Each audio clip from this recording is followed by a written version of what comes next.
hello लोगोफोर बड' जब enough' YouTube चेनेलाव बरायबाय आसा खालामो नोंथांमोना बयबो मोजां दङ दा फाइनालि AVUB एप्लाइ प्रसेस नायदो आसाम पुलिस मबाइलजों बोरै एप्लाइ खालामो भिडिअखौ नोंथांमोना जोबजासिम नाय आरो हानायसेबां शेयार खालाम जाहाथे बयबो रोंनानै एप्लाइखौ खालामना लानो हायो नाथाय लोगोफोर पिआरसिनि बाथ्रा लानानै जोबोर बेले बेजे जागासिनो दङ थ' नोंथांमोना लासै लासै एप्लाइ खालामबानो जाबाय एसेबां हाखु दाखु खालामथ'नाङा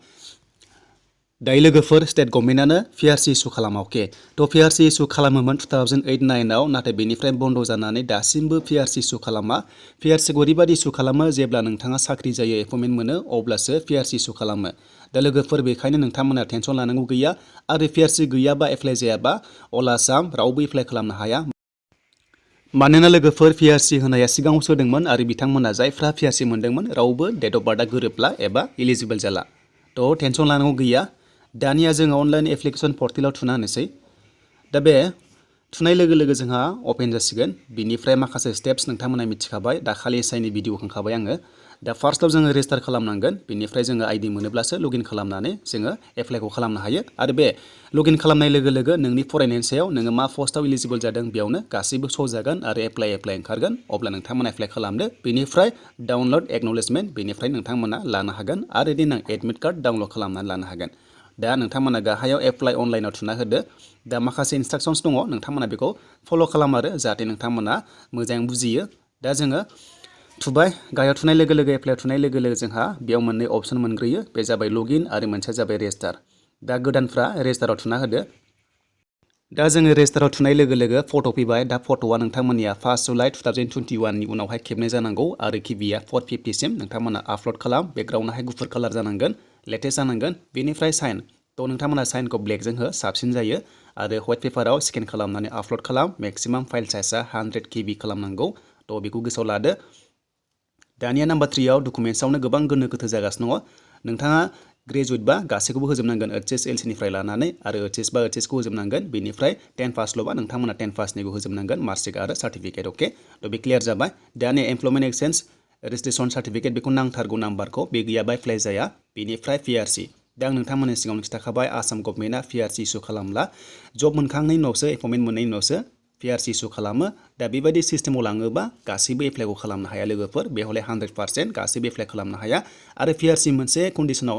इस्यु जायो बे जाबाय इडुकेसन पिआरसि नाथाय इडुकेसन पिआरसियाव अनलि फर पार्पस अफ इडुकेसन एबा एडमिसन लिरनाय थायो नट एनि आदार पार्पस लिरनाय थाखायो डेट मिन्स जेरावबो सोलिया होननानै लिरनाय दंखायो बेखायनो नोंथांमोना जिंगासिनांगौ गैया बेखौ स्टेट गभर्नमेन्टआ बुजिनांगोन माबा मोनसे नटिस होफिननांगोन जे पिआरसि गैयाब्लाबो डमिसाइलजों एप्लाइ खालामनो हायो होननानै मानोना लोगोफोर पिआरसि एबा डमिसाइल गासिबो सेमानो डमिसाइलावबो गासिबो एड्रेस प्रुफ थायो आरो पिआरसियावबो गासिबो एड्रेस प्रुफ थायो दा बेखायनो गभर्नमेन्टआ बेखौ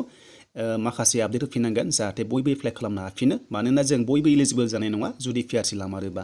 बे नोंथांमोना बेखौ टेनसन लाथ'नाङा जास्ट नोंथांमोना प्रेक्टिस खालामबाय था आरो बेनिफ्राय नोंथांमोना माखासे डकुमेन्ट्सखौ नायनाय होदो जेरै स्पर्ट्सनि हमगार्ड दङब्ला नोंथांमोना कम्पिउटार दङबा थ' बेफोरबायदि माखासे दङ नाथाय कम्पिउटार सार्टिफिकेट आपल'ड खालामनायनि अपसन गैया जास्ट नोंथांमोना स्पर्ट्स आरो एनसिसि आरो हमगार्ड बेबायदि मोनगोन थ' बेनिफ्राय एमप्लयमेन्ट एक्सचेन्ज रेजिस्ट्रेसन कार्डआ बेखौ नांथारगौ लोगोफोर बेखौ आपल'ड खालामथारनांगोन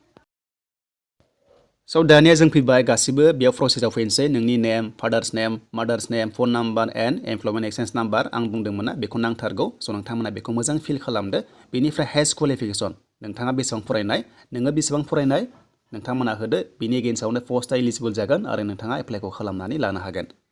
थ' ग्रेजुवेट होदो नोंथांमोना ग्रेजुवेट होनाय लोगो लोगो गासैबो पस्ट एप्लाइ खालामनो हागोन बेनिफ्राय ओइचएस होबाबो नोंथाङा मोननै पस्ट एप्लाइ खालामनो हागोन दायो सोलिबाय थानाय जेरै AVUB आरो नोंथाङा कमान्ड' पस्टआव इलिजिबल जायोबा बैसो दङबा नोंथांनिया एप्लाइ एक्टिभ ओंखारगोन बा नोंथांमोना एप्लाइ खालामनो हानायनि अपसनखौ मोनगोन थ' बेखायनो दानिया जोङो ग्रेजुवेट होनोसै दा हमना ला ग्रेजुवेट होबाय बेनिफ्राय ग्रेजुवेट होनाय लोगो लोगो नोंथांमोना जेरावबो एप्लाइ खालामनो हासिगोन आरो दायो सोलिबाय थानायाव जेरै AVUB आरो SIआव नाथाय नोंथांमोना कमान्ड' पस्टआव इलिजिबल जायोबासो ओंखारगोन आरो बेखौ नोंथांमोना जेब्ला 13 डिसेम्बर जागोन अब्ला लगइन खालामनानै नाय अब्ला नोंथांमोना इलिजिबल जादोंबा डाइरेक्ट ओंखारखागोन दानिया नोंथांमोना बे पार्मानेन्ट डिस्ट्रिक्टखौ सेलेक्ट खालामदो जेन्डार सेलेक्ट खालामदो केटेगरिखौ सेलेक्ट खालामदो STPआव बेनिफ्राय डेट अफ बार्थ होनानै नोंथांमोना बक्सआव टिक मार्क होनानै रेजिस्टार खालामदो बेनिफ्राय रेजिस्टार खालामनाय लोगो लोगो नोंनाव OTP थांसिगोन आरो बे OTPखौ होनाय लोगो लोगो नोंथाङा ID मोनसिगोन दानिया नोंथांमोना OTP थांसिगोन OTPखौ साबमिट खालामदो आरो बे OTPनि टाइमा 1 मिनिट थायो जुदि नोंथांमोना एक्सपायार जायोब्ला थ' रिसेन्ड खालाम अब्ला थांफिनगोन दा जों OTPखौ होनानै साबमिटआव थुना होनोसै दा साबमिट थुनाय लोगो लोगो जोंहा लगिन खालामनायनि अपसन फैसिगोन थ' नोंथांमोना लगिन खालामनायनि अपसन फैगोन साक्सेस जाबाय नालाय दा जोङो लगिन खालामनायनि अपसन फैबाय दानि आइडिखौ लानानै नोंथांमोना phone number date of birth होनानै नोंथांमोना लगिन खालामदो आरो एप्लाइ प्रसेसआव थांनो हासिगोन दा बिदिब्ला जोङो लगिन खालामसै दा लगिन खालामनाय लोगो लोगो लडिं जासिगोन बेनिफ्राय जोंहा गुबुन गुबुन पेजआव जों थांनो हासिगोन दा फाइनालि लडिं जाबाय नोंथांमोना बेयाव नुगासिनो दङ दा बेयाव फट' आरो सिगनेचार ओंखारथ'वा दै दा गोदानखाय आरो जेब्ला नोंथांमोना आपल'ड खालामगोन अब्लासो ओंखारो दानिया पस्टआ ओंखारबाय नों मायाव एप्लाइ खालामो नाम्बार 2आव ओंखारबाय ABUB नोंथाङा बेयाव खालामोबा बेयाव खालामदो नोंनि फरायनायनि सायाव ओंखारगोन गासैबो बेनिफ्राय जोंहा दा एप्लाइआव थुनांसिगोन आरो एप्लाइ खालामबा दा बेखायनो आं ABUB आव खालामनो सानदों थ' बेखायनो आं ABUB आव एप्लाइ खालामबाय साप'ज हमना ला बेनिफ्राय दानिया सोंबाय नोंथांमोना हम गार्ड दङबा येस गैयाबा न' स' बेनिफ्राय नोंथांमोना आपल'ड खालामनांगोन दङब्ला बेनिफ्राय BDP सेक्रेटारि बेबायदि सार्टिफिकेट दङबा येस गैयाबा न' बेनिफ्राय दानिया SBO सार्टिफिकेट न' बेनिफ्राय NCC दङबा येस गैयाबा न' नोंथांमोना होदो गाव गावनिखौ बेनिफ्राय स्पर्ट्सनि दङबा नोंथांमोना येस गैयाबा न' बेनिफ्राय लास्टआव सेभ एन्ड प्रसिडआव नोंथांमोना थुना होदो दा सेभ एन्ड प्रसिडआव थुनाय लोगो लोगो नोंनि पस्टआ बेयाव सेलेक्ट खालामदो माखौ होग्रोयो हमना ला कनस्टेबल ABUB बिदि होनानै सेभ एन्ड प्रसिडआव नोंथांमोना थुना होदो दा सेभ एन्ड प्रसिडआव थुनाय लोगो लोगो बेबायदि लडिं जासिगोन दानिया प्रिफारेन्सखौ होदो नोङो मा पस्टआव बांसिन होग्रोनो गोसो दङ दा हमना ला कनस्टेबल AB आरो UB थ' नोंथांमोना बेखौ सेलेक्ट खालामनानै सेभ एन्ड प्रसिडआव आरोबाव खनसेबाव थुना होबावदो गाहायाव थ' बेखौ नोंथांमोना रोंखागौ दा बेयाव थुबाय आङो गाहायाव थ' नोंथांमोना सेभ एन्ड प्रसिडआव थुनाय लोगो लोगोनो जोंहा गुबुन पेजआव थांनो हासिगोन दा फाइनालि फैबाय दानिया नोंथांमोना फट' आपल'ड खालामनाय फैबाय बे जाबाय ट्राइबेल सार्टिफिकेट फार्स्टआव बेनिफ्राय नोंथांमोना PRC गाहायाव दङ दा PRC होनाय लोगो लोगो बेयावनो नांथागासिनो दङ नाथाय प्रेजेन्टलि डमिसाइलखौ आपल'ड खालामगासिनो दङ स' नोंथांमोना होनो हागोन गोसोब्ला नाथाय लोगोफोर अफिसियेल नटिस फैफिननायनि चान्स दङ 100% मानोना PRC इस्यु खालामखाया थ' बेनिफ्राय एज प्रुफ होनाय लोगो लोगो जोंहा एडमिट कार्ड मेट्रिकनिखौ नोंथांमोना होदो एमप्लयमेन्ट एक्सचेन्ज सार्टिफिकेट आपल'ड खालामदो बेनिफ्राय लास्टआव नोंथांमोना गुबुन गुबुन बिथिङाव थांनो हासिगोन दा लोगोफोर दानिया फट' आरो सिगनेचार होनानै नोंथांमोना बेखौ आपल'ड खालामदो दानिया नोंथांमोनाहाय गावनि पार्सनेल डिटेल्सखौ फिल खालामनांसिगोन हमना ला नोंनि गासिबो एड्रेसखौ फिल खालामनांगोन नाथाय नोंनि नेम फादार्स नेम बेफोर ओंखारखायो डेट अफ बार्थ ओंखारखायो एमप्लयमेन्ट एक्सचेन्ज नाम्बार ओंखारबाय दानिया नोंथांमोना खालामनांसिगोन नेसनेलिटिनिफ्राय सेलेक्ट खालामदो इन्डियान होदो अके थ' बेनिफ्राय रिलिजनखौबो नोंथांमोना होना लादो इमेल एड्रेस होनो हागोन गोसोबा बेनिफ्राय फन नाम्बार ओंखारखाबाय नोंथांमोना एडिसनेल फन नाम्बारबो होनो हायो गोसोबा थ' नोंथांमोना बेखौ सेलेक्ट खालामदो बेखौ नोंथांमोना रोंखागोन दा लोगोफोर नोंथांमोना टेनसन लानाङा PRCनि सायाव माबा मोनसे राहा थागोन मानोना PRC इस्यु खालामखाया बेखौ गभर्नमेन्टआ कमप्लेन मोनगासिनो दंखायो नोंथांमोना गोबां कल खालामदों हेल्पलाइन नाम्बाराव दा बिथांमोना प्रेसार मोनगोन मानोना PRC इस्यु खालामा नोंथांमोना टेनसन लानाङा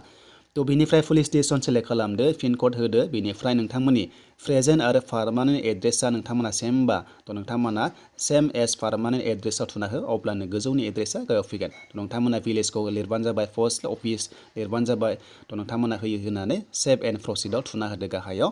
अब्ला जोंहा गुबुन प्रसेसआव थांसिगोन माखासे आपडेट बे जाबाय नोंथांमोननि फरायनायनि सायाव 10 पासनि नोंथांमोना बर्डखौ होदो माब्ला पास जादों होदो स्ट्रिमखौ होदो पार्सेन्टखौ होदो बे जाबाय 10 पास 12 पास आरो नोंथांमोननि ग्रेजुवेट थ' नोंथांमोना जेसेबां फरायनाय बेनि सायाव गासैबो डिटेल्सखौ होजोबदो लोगोफोर अब्ला नोंथांमोना जासिगोन थ' बेखौ नोंथांमोना रोंखासिगोन बेनिफ्राय जोंहा सेभ एन्ड जोंहा नेक्स्टआव थांसै प्रिभिउआव अके थ' प्रिभिउआव थांनाय लोगो लोगोनो जोंहा गासैबो फर्मखौ नुफिनजोबसिगोन नोंथाङा मा फिल खालामखो नोंथाङा मा खालामखो बे गासैबो डिटेल्सआ नुगोन जुदि बायचान्स जुदि मिस्टेक जादोंबा नोंथांमोना फाइनाल साबमिट खालामना अके